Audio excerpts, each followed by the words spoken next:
Hello and welcome to the All 12 Signs video series for the Pluto making its final ingress into the sign of Capricorn in our lifetime.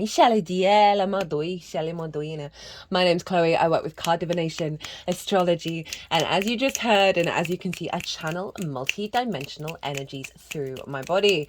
So this brings in healing, attunement, and activation codes to the messages that come through. I'm going to be bringing up what's the intention that's going on with Pluto in its final movement into Capricorn. So I'm going to be reading for Sagittarius in this video. Let us begin. Sagittarius rising. How you doing, Sag? So this is a reading for Pluto's final ingress into the sign of Capricorn. I've done a collective oracle reading for that transit. I break down the core energy of the astrology, the intention of Pluto. Like, what's the vibe? What's going on? What's the most integrated, expansive energy that we can work with, and I talk about that all in the oracle reading. And some really powerful messages came through. All these cards got read. I love leaving them on here. And so if you want to sort of understand what it is that you're working with, what's the major intention of this transit, go check that out, come back here and see how this then shows up for the Sagittarius area of your chart.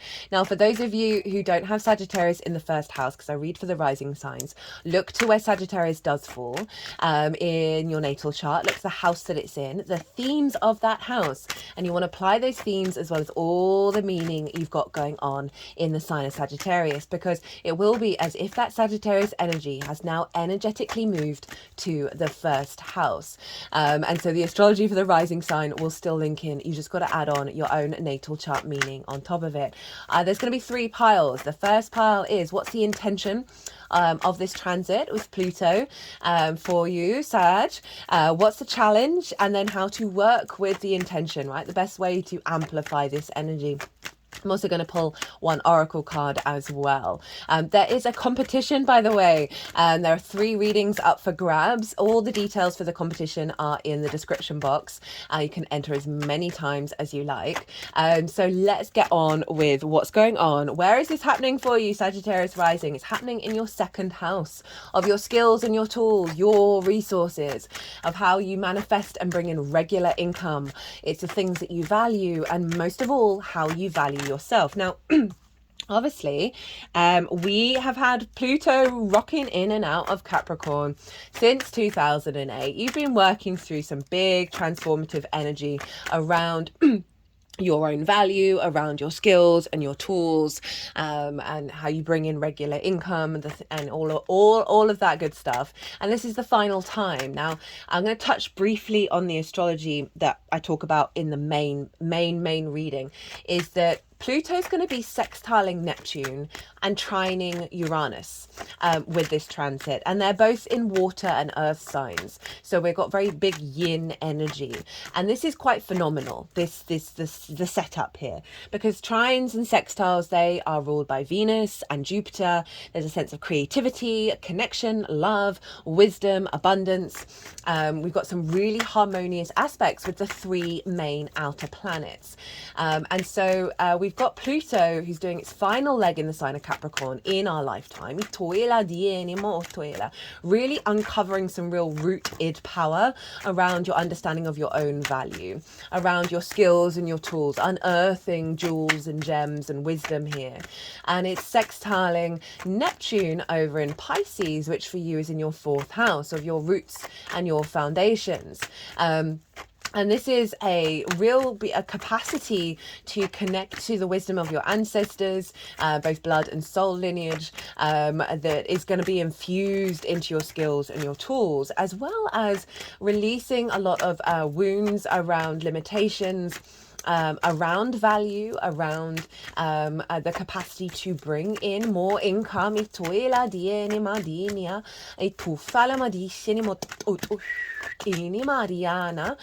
That is being harmonized here by the Neptune Plutonian energy, right?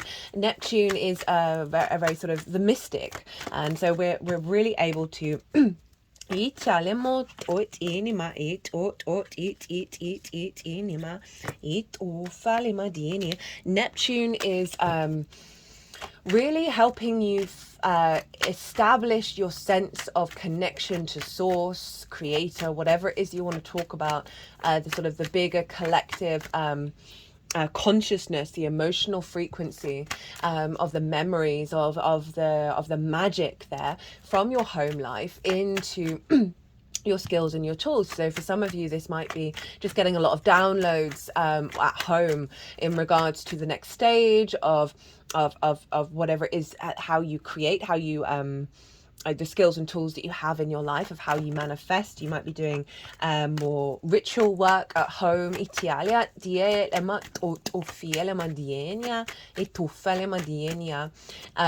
real sense of reconnecting to a higher level of manifestation. You may find yourself just doing as I said, getting more downloads at home, but you might work from home, you might do some more work, being able to see clearly. Actually, I'm thinking wounds around parental figures, soothing that, having a great deal of empathy with that. That's going to release a lot of blocked energy in your root system, that is then going to be able to feed back into your capacity to feel of value and feel good about your existence on this planet. Now Uranus is over in your 6th house of work, of physical health, routines, how you work things out, co-workers and pets. And so Uranus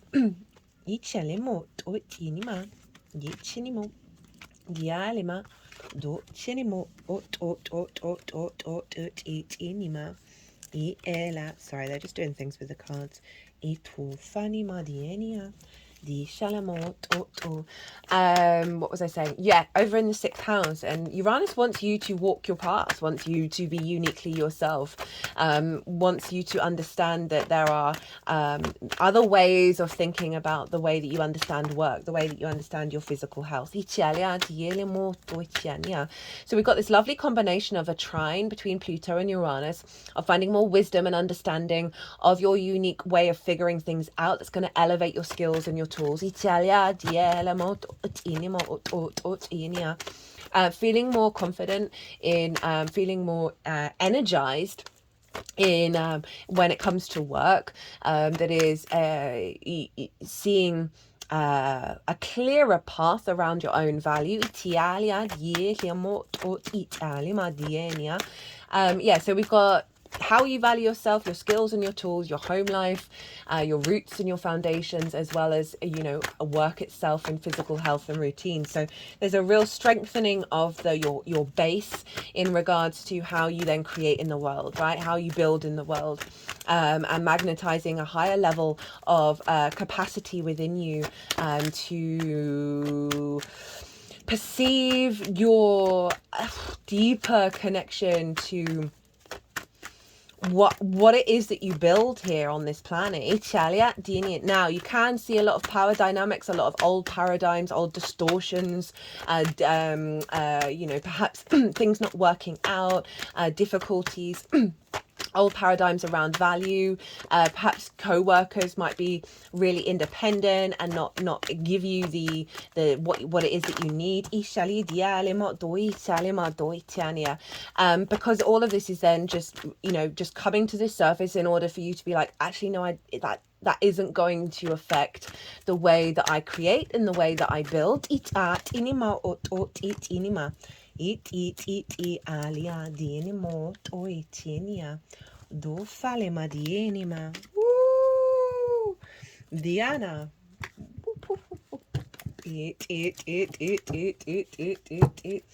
Ace of Swords at the bottom of the deck.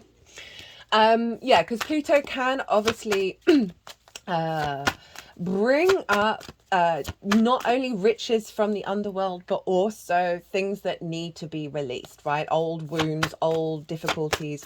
So you may have some just moments where you're sort of standing in your own power in a situation that would have previously triggered you in terms of whether you're valued at work, and how that's impacting your home life. And you're just like, this is no longer a frequency that is influencing me anymore.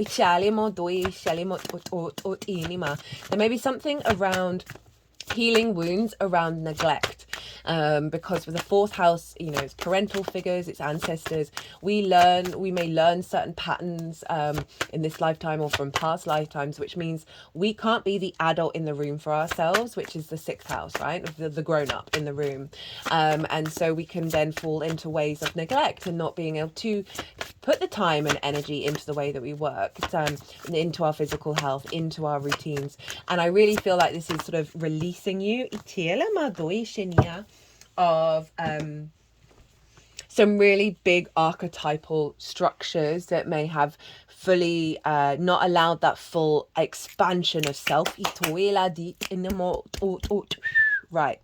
Okay, let's get into the tarot. So this is the intention of Pluto, right, of this transit. All the dates are in the description box, by the way.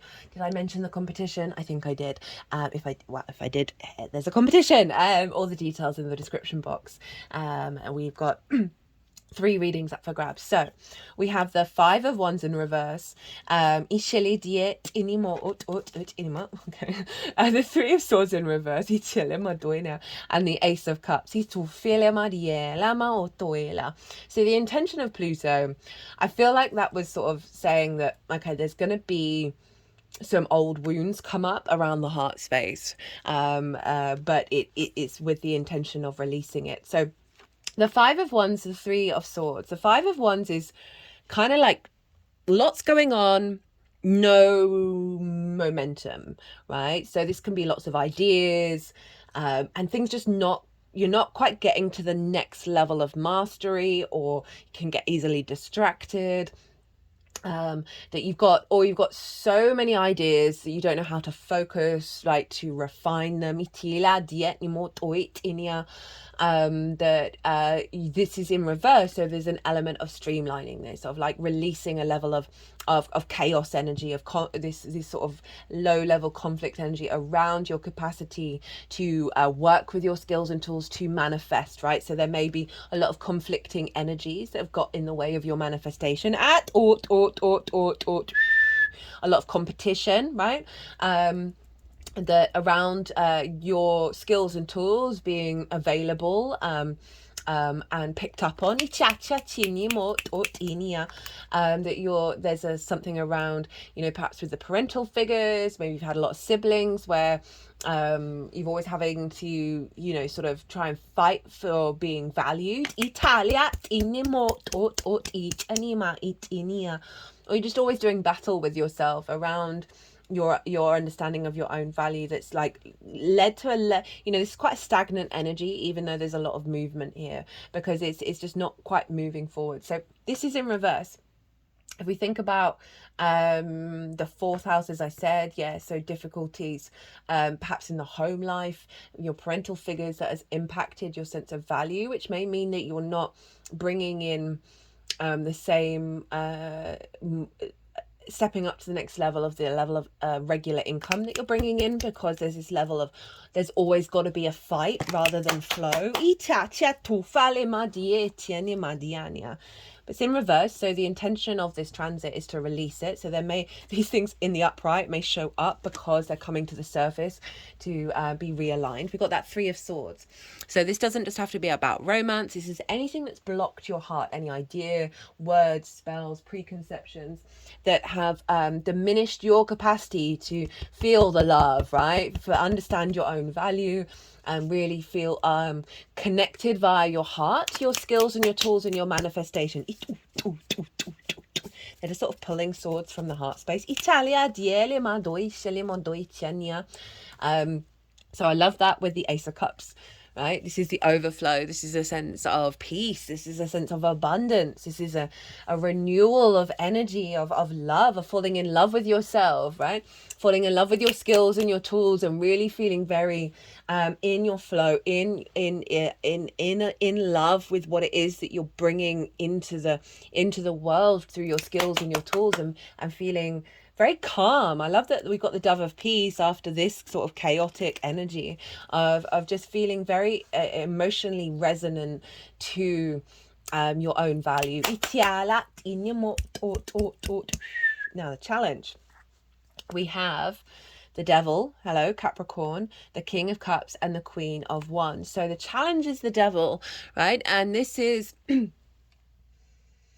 So there's going to be things that are coming up that have limited your ability to create in the 3D world, right? So this can be addiction, this can be love language, distorted love languages, old programmings, old patterns, shame, all of those big energies. You know, we could link it into sort of book religion. Now, even if you may not have been part of book religion in this incarnation, it's more than very likely that you spent many incarnations in that framework. Now, those frameworks, there's a sense of moral piety, there's a sense of not having the desire to covet, right? To want to be like seeing it as you're a bad person if you want and desire to have more money, have more resources, elevate your skills and tools, to be a master, right? There can be some blocks. That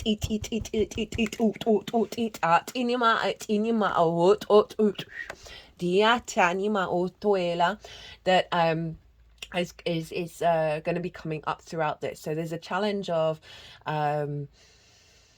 these big energies stepping in your way, right? Of overtaking your capacity to go and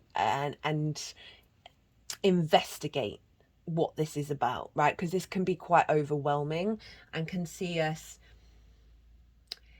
you know, there is a level of addiction here. So there may be something around that Pluto transit that's going to bring up the impulse to not focus on work, to not focus on skills, to not focus on how you work and how you build in the world. There may be some quite big distractions. And it's not me saying, like, don't go and have fun. But with, you know, you're not going to have this transit again in your lifetime, right? This is...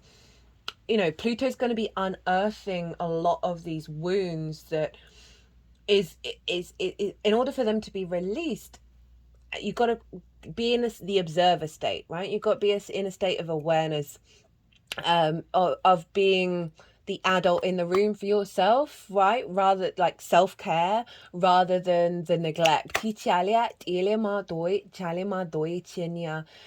I want you to just be mindful of how far you go down the path of exploring when these do come up, rather than disappearing into that space. There may also be certain... is this what wants to come through? You may find with this transit, as I said, like co-workers or people not respecting what it is that you do, because it's calling you to let go of the need for that validation. Because we've got the King of Cups and the Queen of Wands of how to work with the challenge. Now, the King of Cups is basically sitting in the eye of the storm.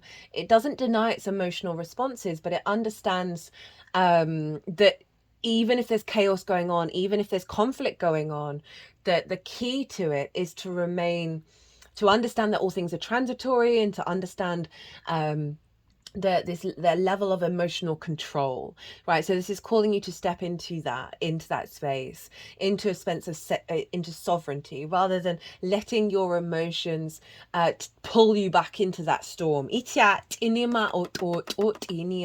it's saying, hey, there may be some certain situations that come up, And it just, imagine you are that King of Cups who's sitting on a stone throne on a stormy ocean, right? And isn't bothered, just isn't bothered. So there's an element of emotional perspective that this transit is calling you just to tap into, because this isn't gonna we're not going to see like words. There may also be some power dynamics that come up from the home space as well.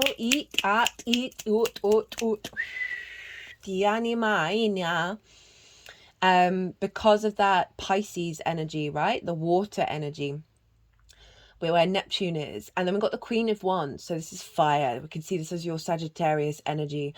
This is an element of observe your responses, right? She is very independent. She's very courageous. She knows where to get the light, right? She knows what to connect to. So there's an element of calling you to sort of, I like that the waters come before the fire, of a stillness in your emotional body. Observe, allow yourself to be in the eye of the storm, and know that you have the capacity to hold your frequency. Doesn't matter what's going on around you, that it is going to be revealing instinctive responses that are trapped. You've got a lot of power here and courage to be able to look at that and be able to transmute it. I hope that makes sense. We've got the Ace of Swords at the bottom of the deck. This is a real sense of renewal, of clarity, of vision, of divine inspiration that is going to be coming through with this transit, that is taking you outside of that devil energy. But you have to, we're in this state of observation with it, rather than a reactive. Obviously, if you do react to these things, be really kind to yourself and then go, okay, well, why did I do that? You're going to find a lot of source of divine inspiration through that potential conflict, or that potential heaviness, or the old cycles coming back in, by centering your emotional body and observing what your impulses are calling you to do. You're going to get a lot of wisdom come through that it's helping you get to the root of that. Now, how to amplify the energy? We have the Four of Pentacles, the King of Pentacles, the Knight of Pentacles. So this is saying, right, even if this is all going on, this wants you to spend time working on your skills and your tools, right? Figure out how to elevate them, how to you're going to get some eureka moments with Uranus coming in, of understanding how you work, right? That sixth house isn't just about work itself, it's how you understand how to figure things out, which applies to the whole of your life, right? Four of Pentacles is saying this is about staying in your own frequency and creating from that. I would do meditation with this card, right? I feel it's very protected with the feet, heart, crown chakra, with the symbol of Venus, right? The 5-pointed star. There's a crown of sovereignty. For me, this is about us creating from a place of strength and security from our internal frequency that isn't being distorted by the outside world. So you might want to do a daily meditation, like a body scan of your energy, draw this frequency in, and then see what you then take action and create and build with, because we've got that earth energy in your skills and your tools and how you work, right? So this is calling you to recalibrate back to your frequency, see what comes through it, what instinct comes through it, to take action, and then do some what inspiration you have for the action to take in terms of creating and building and figuring things out, and then put them into practice. Put it into practice during this, right? So there may be some difficulties that are disrupting your emotional body, but this is calling you to get practical, get grounded, and reorientate back to what's going on with how you experience your skills and your tools. Because of all the Neptune, the Uranus energy, you're going to get a lot more wisdom, a lot more elevation come through by doing it on a day-to-day basis. So you've got 2 oracle cards, you've got a bonus one. We have 25 and 24. I shuffle these all the time, so it's quite funny when that happens. We have the Garden of Venus, Rest and Renewal, Galactic Mushroom, the Divine Matrix. I think they want me to read 24 first. The Divine Matrix, the intricate complexity of life. You might have been thinking and acting like you were the only one in the dream creating your life. The Galactic Mushroom arrives as a playful yet potent reminder that you need to get with your higher power. The universal laws are not for your benefit only. The law of attraction does not just exist to serve up your desired outcome. The matrix of consciousness, called Source or God, Spirit, and many other names, is intricately woven into life. There is so much complexity that the human mind cannot comprehend all the moving parts. It's impossible to see beyond what you already know, just as the head of a mushroom is clearly visible above the soil but not the living biome below. The thread-like mycelium of fungi form vast, intricate networks underground, connecting different life forms with one another in a kind of internet of the plant kingdom even. Imagine the divine matrix serving the same way, connecting the individual consciousness with that of the divine. The galactic mushroom reminds you that your dreams and desires are heard. This is a call for faith and trust. Whatever intention you hold consistently, with hope and faith, first manifests in the unseen realms. Whether or not you can see it working on your behalf, eventually you see the evidence play out in the serendipitous events that work in your favor, seemingly outside of the laws of cause and effect. Your most beautiful results are being birthed right now, not just for you, but for the highest good of all. So this is the big earth energy, right? Of the, when you start doing things, I'm getting with that Knight of Pentacles, and with all of that Pentacles is there's something about you doing it on a regular basis. This may be at home, maybe having an earth altar up, of being aware of the,